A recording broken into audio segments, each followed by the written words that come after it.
Kuna lugha ya msimbo imezuka Nairobi, wala haina viimbo sarufi ama silabi.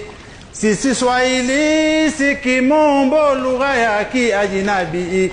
Eti na kulombo tovu ndo kusema na kupenda.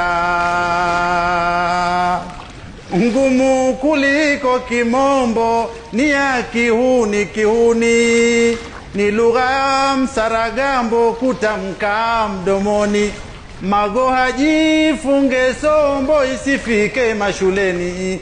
Eti na kulombo tovu ndo kusema na kupenda. Walimushike ni fimbo mfundishe Kiswahili, msikubali mashombo ya lugha ya idhalili. Watoto wasende yombo naomba mtajamali.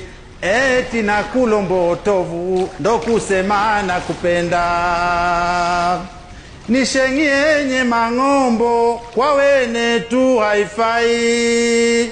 Si sasa toka kitambo ni lugha ya kilaghai. Tunaichanja mitembo na kuipiga ngulai. Eti na kulombo tovu ndo kusema na kupenda. Hapa nafunga kiwambo naondoka kwa upole. Ninarudi kwetu ng'ambo pali karibu na kule. Lugha ina mambo mie inanipandwele. Eti na kulombo tovu ndo kusema na kupenda.